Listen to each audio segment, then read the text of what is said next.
अच्छा आपको अपना फिजिकल करना होगा, क्योंकि ये भर्ती जो है वो आपकी परीक्षा बेस पर नहीं है, ये केवल फिजिकल बेस पर है। यानी कि आपका फिजिकल स्ट्रांग है तो आपकी वर्दी पक्की है। और अगर मैं कहूं तो इसके ऊपर 15,000 में वैकेंसियां आई हैं, और ये कब से आपकी वैकेंसी, कब से फॉर्म भरे जाने वाले हैं, कब से फिजिकल की तैयारी स्टार्ट होनी है और कब से आप जो है अपने फॉर्म भरेंगे, वो सारी जानकारी मैं इस वीडियो के माध्यम से आपको देने वाला हूं। तो जल्दी से सभी लोग क्लास से जुड़ेंगे, सभी का बहुत बहुत स्वागत है। ठीक है, अगर मैं बात करूं तो ये नोटिफिकेशन जो आया हुआ है ये बहुत, अगर आप तैयार हैं इस चीज को लेकर, क्योंकि बहुत से बच्चे अभी ऐसे भी हैं जो बिहार पुलिस वाली भर्ती में फिजिकल में रह गए हैं, है ना, तो वो निराश हैं। निराश उनको नहीं होना है बिल्कुल भी, क्योंकि ये भी उनके पास एक मौका होगा, क्योंकि आप लोग मतलब फिजिकल में कुछ बच्चे रह गए होंगे तो वो चुपचाप शांत बैठ गए होंगे, लेकिन अब आपको शांत नहीं बैठना है बेटा, जागना है। और आज से ही फिजिकल बेहतर तरीके से स्टार्ट कर दो, और फिजिकल में क्या क्या चीज रहने वाली है वो सब चीज मैं यहाँ पर आपको बताने वाला हूँ। ठीक है, ये डिस्ट्रिक्ट वाइज जो है भर्ती होने वाली है, जिलावार ये भर्ती होने वाली है। बिहार सरकार महानिदेशक सह महानिदेशक का कार्यालय, और ये नोटिफिकेशन जो आया हुआ है उसके बारे में मैं आपको बताने वाला हूं, तो आप ध्यान से देखना इस नोटिफिकेशन में क्या क्या खास बातें होने वाली हैं आपके लिए। सबसे पहले मोस्ट इंपोर्टेंट चीज ये होने वाली है कि राज्य सरकार द्वारा उपलब्ध कराए गए गृह रक्षकों के स्वच्छ नामांकन हेतु 15,000 पदों के लिए 15,000 पदों के विरुद्ध स्वच्छ नामांकन की तैयारी करने के संबंध में, ये आपके होमगार्ड के 15,000 पद जो हैं वो उनका नोटिफिकेशन ये जारी हुआ है। कब से इसके फॉर्म भरे जाएंगे और कब तक ये प्रतिक्रिया जो भर्ती है वो पूरी होने वाली है, वो यहाँ पर साफ साफ दिया गया है इस नोटिफिकेशन के माध्यम से। आप इस नोटिफिकेशन को रीड करते चलेंगे, देखेंगे, मेरे साथ साथ मैं बताता हुआ चल रहा हूं। निर्देशानुसार उपयुक्त विषय के संदर्भ में कहना है कि राज्य सरकार द्वारा उपलब्ध कराए गए गृह रक्षकों के स्वच्छ नामांकन हेतु बिहार गृह रक्षा वाहिनी में 15,000 पदों के नामांकन की कार्यवाही उच्च प्राथमिकता के आधार पर, जो पहले मैंने आपको नोटिफिकेशन दिखाया था उसमें भी ये बात लिखी थी कि उच्च प्राथमिकता के आधार पर, क्योंकि ये देखो क्यों है, इसकी जरूरत क्यों है उच्च प्राथमिकता के आधार पर, क्योंकि आप सभी लोग जानते हैं बिहार में जो है विधानसभा चुनाव होने वाले हैं, और उसमें जो है चीजें जैसे कि मान लो कोई नेता वगैरह है, रैलियां वगैरह निकलती हैं, या रोड पर ट्रैफिक के लिए जरूरत पड़ती है होमगार्ड के लिए, तो ये उस चुनाव से पहले इस भर्ती को कंप्लीट करके आपको वर्दी सौंप देंगे ये लोग। ठीक है ना, तो आपको वर्दी मिलने वाली है। अगर मैं बात करूं तो उच्च प्राथमिकता यानी कि सबसे पहले बाकी कामों को रोककर इस पर फोकस करना है पूरा का पूरा। इस क्रम में आने वाली चुनौतियों यथा पारदर्शिता, तकनीक, शारीरिक दक्षता जांच हेतु स्थल चयन, अनुमानित खर्च एवं विधि व्यवस्था आदि पर बिहार गृह रक्षा वाहिनी मुख्यालय पटना में उप महासमादेष्टा बिहार गृह रक्षा वाहिनी की अध्यक्षता में गठित समिति द्वारा वृहद रूप से विचार विमर्श किया गया है। उक्त समिति द्वारा की गई अनुशंसाओं के आलोक में निम्नलिखित निर्देश जारी किए गए हैं। वो कौन कौन से निर्देश है वो मैं आपको यहाँ बताने वाला हूँ, और सबसे इंपोर्टेंट बात ये आपके लिए होने वाली है, राज्य के सभी जिलों में जिला स्तर पर गृह रक्षकों में, ध्यान से सुनना, राज्य के सभी जिलों में जिला स्तर पर ये भर्ती आपकी डिस्ट्रिक्ट वाइज जिला स्तर पर होने वाली है। गृह रक्षकों के स्वच्छ नामांकन हेतु शारीरिक दक्षता परीक्षा के साथ चयन प्रक्रिया 30 अप्रैल, मोस्ट इंपोर्टेंट अगर मैं बात करूं तो ये डेट जो है इसको थोड़ा सा हाईलाइट भी करके दिया हुआ है कि 30 अप्रैल 2025 तक समाप्त कर प्रशिक्षण हेतु अनुशंसा मुख्यालय को भेज दी जाएगी। यानी कि इस भर्ती को जो है वो 30 अप्रैल से पहले कंप्लीट कराना होगा।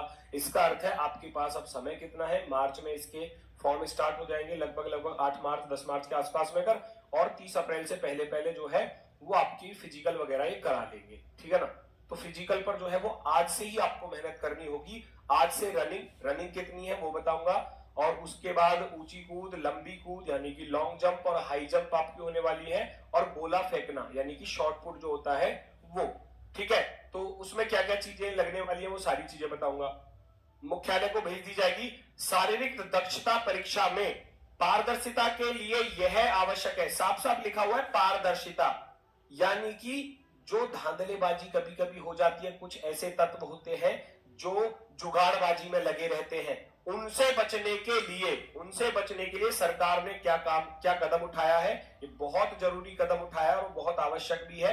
इसमें आधुनिक तकनीकी का उपयोग किया जाए जो निम्नवत है, यानी कि सारी की सारी जो तकनीकी है, जो आपका भैया दौड़ होगी, जो आपका ऊंची कूद होगी, लंबी कूद होगी, तो वो एक तो सारा सीसीटीवी कैमरा में रिकॉर्ड होगा सारी चीजें।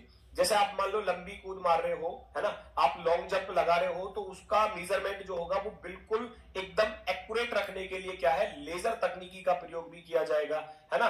तो उन चीजों पर बहुत खास ध्यान रखा गया है। अगर मैं बात करूं तो वो क्या क्या चीजें होने वाली है, देखो कोई भी ऐसा अभ्यर्थी मान लो, जो रहते हैं ना कुछ लोग ऐसे होते हैं, असामाजिक तत्व कह सकते हैं हम उनको, जो जुगाड़बाजी के चक्कर में रहते हैं, उनसे बचने के लिए ये बेहतर तकनीकी का प्रयोग यहां पर होने वाला है।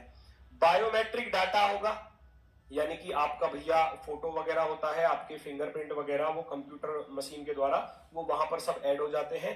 Photo capture of the candidate, उसके बाद biometric verification and photo authentication of the candidate, ठीक है। सीसीटीवी लाइव रिकॉर्डिंग होने वाली है, and registration and slip generation of each event which can be given to candidate on spot showing timing and marks ETC of each event. यानी कि आपको मान लो जो यहाँ पर 15 अंकों की ये परीक्षा होगी, जिसमें 5 अंक आपके होंगे लॉन्ग जंप के, 5 अंक होंगे आपके हाई जंप के, और 5 अंक होंगे आपके गोला फेंक यानी कि शॉर्ट पुट के। 15 अंकों की ये परीक्षा होगी। तो उसका जो डाटा है ना कि आपने कितने मीटर दूर गोला फेंका है ना, कितने नंबर आपको मिलने वाले हैं, वो साथ ही साथ वहां पर आपको सारा रिकॉर्ड आपको दिखाया जाएगा, बताया जाएगा। UHF RFID based race timing system, दौड़ के लिए जो होती है, जो चिप वाली रनिंग होती है, जैसा कि हमने यूपी पुलिस वाले बच्चों के लिए कराई थी चिप वाली रनिंग, उसमें एग्जैक्ट टाइम और आपने कितने मीटर दौड़, जो 1600 मीटर रहेगी आपकी दौड़, वो 6 मिनट में आपको पूरी करनी है, तो उसमें बिल्कुल एक्यूरेट टाइम आएगा, ना 1 सेकंड इधर ना 1 सेकंड उधर, ठीक है। एक्यूरेट टाइम आप जो 1600 मीटर की दौड़ है वो 6 मिनट के अंदर अंदर पूरा करना है आपको। अगर आपने करेक्ट 6 मिनट में भी करी है ना, उसमें 6 मिनट लिखे आ रहे हैं, तो पास हो फिर, है ना। इसीलिए ना 1 सेकंड इधर ना 1 सेकंड उधर, एक्यूरेट टाइमिंग वो आपको बताती है, ठीक है। Digital PST physical standard test machine for automated height and chest लिखा हुआ है मेजरमेंट। ये भी जो आपकी हाइट है ना, ये भी ऑटोमेटिक मशीन से, हाइट चेस्ट वगैरह सब ऑटोमेटिक मशीन से जांच करी जाएगी। इनकी ऊंचाई और सीना माप के लिए ये चीजें आपके पास मतलब आपको वहां पर मिलने वाली है। Laser based digital long jump measurement system, ये आपको दे दिया, देखो laser based digital long jump measurement system, लंबी कूद के लिए। Laser based digital shot put measurement system, गोला फेंकने के लिए आपको, तो लेजर से ही, लेजर के माध्यम से ही आपको ये एक्यूरेट बता दिया जाएगा कि आपने इतनी दूरी पर ये गोला फेंका है, ठीक है। तो बहुत बहुत बड़ी भर्ती होने वाली है और बहुत शानदार और निष्पक्ष रूप से ये होने वाली है, इसीलिए सारी तकनीकों का प्रयोग यहां पर किया जाएगा। और इस चीज का आपको खास ध्यान रखना है।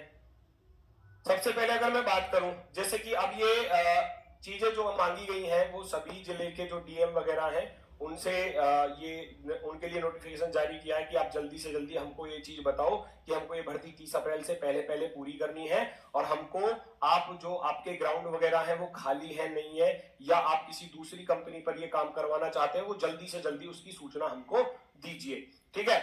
आधुनिक तकनीक उपकरणों की व्यवस्था जिला स्तर से ही की जानी है, अतः इसकी तैयारी जिला समादेष्टा अभी से ही प्रारंभ कर देंगे, लिखा हुआ है। इसके लिए यह निविदा की आवश्यकता होगी तो जिला पदाधिकारी के माध्यम से निविदा प्रकाशित कर एजेंसियों का चयन अग्रिम रूप से ही कर लेंगे, है ना।